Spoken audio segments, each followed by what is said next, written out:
Estamos no ar? Então, pessoal, vamos começar mais um episódio do podcast Os Sócios, episódio de número 74. Estou aqui, como sempre, com minha esposa, host e rosto do podcast, Malu Perini. Olá, pessoal, sejam bem-vindos. Bom, na filosofia, o estoicismo surge na Grécia.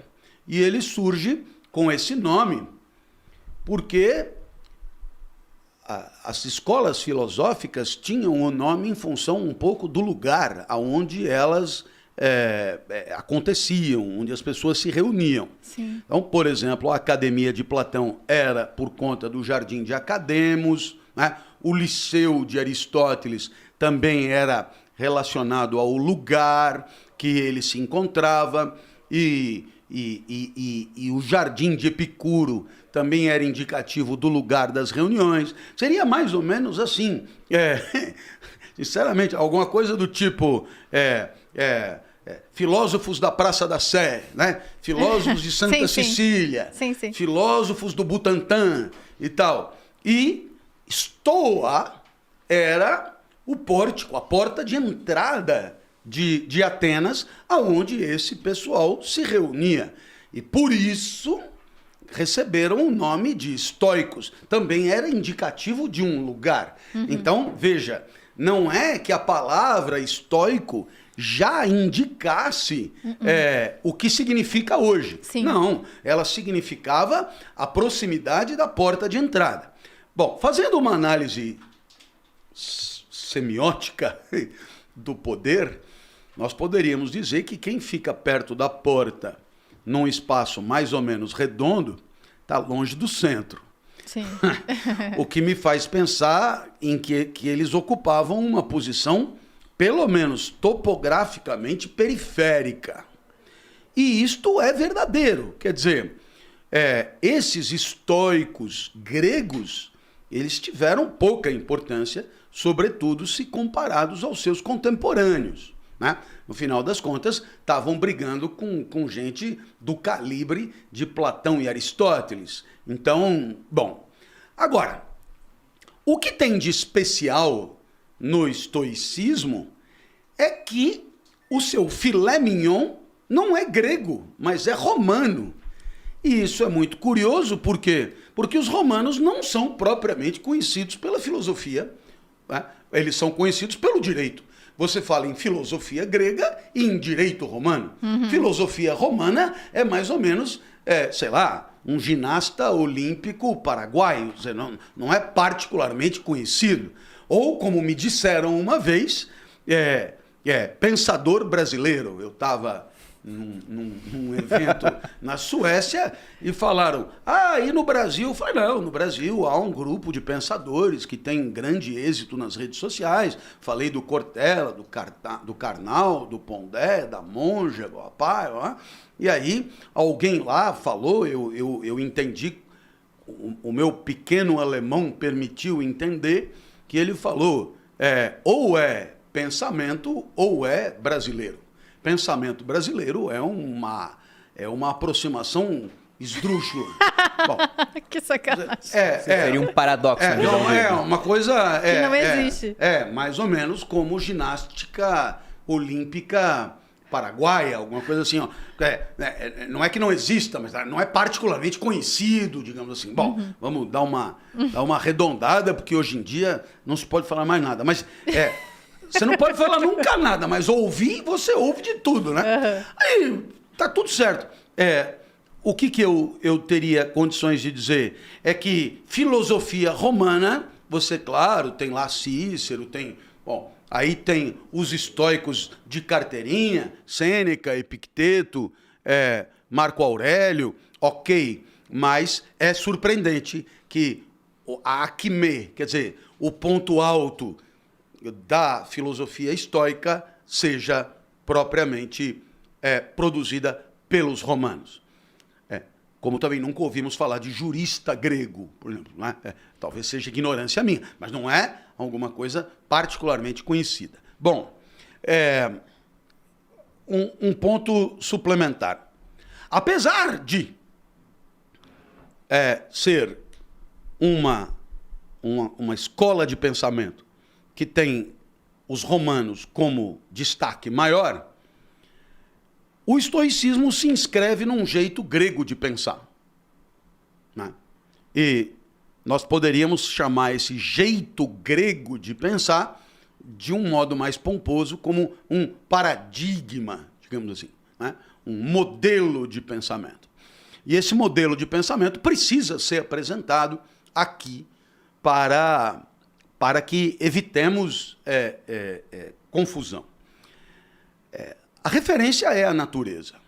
Então, se você pegar Marco Aurélio, pega lá as meditações, as coisas de Marco Aurélio, aquilo que ele deixou escrito, muito mais ele escreveu, eu acho, para ele mesmo do que outra coisa, como você também falou, que o estoicismo é mais para você do que outra coisa. Marco Aurélio era imperador, certo? E portanto, alguém... É outra curiosidade, quer dizer, é alguém que acumulava a competência de governante, e consta um governante sábio, um governante aplaudido, um governante legítimo, e pensador, e filósofo, também de primeira linha. Procura aí, vai vasculhando pelo mundo, não é muito comum. Outra coisa, Marco Aurélio não era, entendeu, governador de Chipre. Era tipo imperador de Roma, sabe assim? Tipo metade do mundo, 3/4 do mundo, sei lá. Não era insignificante, certo? Então ele era um baita imperador e um baita pensador, né? Bom, então, retomando, jeito grego de pensar. Os gregos estavam convencidos, e aqui eu me refiro a um mainstream, a um jeito dominante. É claro que havia grego que não concordasse nada com isso, mas que o universo fosse cósmico. E cosmos quer dizer ordem. Então vamos lá, isso significa o quê? Que o universo funcionaria ou como uma máquina, ou como um organismo vivo, ou como... ele seria finito e ordenado, organizado. Isso significa que ele tem um funcionamento enquanto todo. Isso é importantíssimo. Um funcionamento enquanto todo. E as suas partes constitutivas, elas que permitem esse funcionamento enquanto todo. Então, significa que cada parte tem, digamos, um papel a desempenhar nessa máquina, né? Então, se você imaginar que o teu organismo funciona como um todo e precisa que o intestino funcione, e o intestino tem um papel, beleza? A partir do momento que uma parte dá chabu, uma parte claudica, uma parte não desempenha o seu papel adequadamente, por efeito dominó, aquilo vai prejudicando o desempenho das outras partes e afetando, comprometendo o funcionamento do todo. Tá vendo esse jeito de pensar? Não. Sim. Então, claro, precisa de uma premissa. O universo é finito, é ordenado, e papá. Tudo isso é premissa. Agora, curiosamente, se você pegar os livros dos estoicos, nenhum deles apresenta isso que é para eles uma obviedade. Nenhum deles pega você pela mão e apresenta isso. Olha o que eu estou dizendo e tal. Então, olha, quando Marco Aurélio diz que você precisa descobrir a tua natureza, precisa agir de acordo com a tua natureza, precisa usar aquilo, isso faz sentido se você tiver essas informações prévias, né? Então, vamos lá. Do mesmo jeito que o intestino me permite evacuar, e ele precisa evacuar para o organismo todo funcionar bem, todo o resto, tudo no mundo tem um papel, tudo no mundo tem uma função, ergon. Todo mundo tem uma função, né? E naturalmente, as coisas da natureza, regidas pelo princípio da necessidade, cumprem esse papel necessariamente, digamos assim. E mais um elemento interessante. Na natureza, tudo é muito adequado para cumprir esse papel. Uhum. Então, se o papel do vento é refrescar, gozado, ele é muito bem feito para isso. Porque porque ele é feito de ar que circula, e ar que circula ajuda mesmo a refrescar. Se o vento fosse feito com ferro de passar roupa, provavelmente ele teria um efeito menos refrescativo. Então, há uma adequação entre o que as coisas são e aquilo para o que elas servem. Certo? E é por isso que elas são como elas são, porque elas servem ao seu propósito.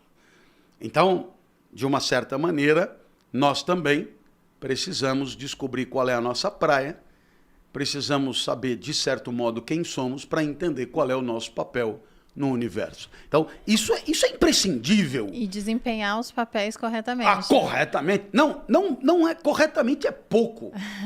É desempenhar o seu papel com excelência. Arete, com excelência. Então, vamos lá. Vamos pegar, deixar o intestino de lado. Parece uma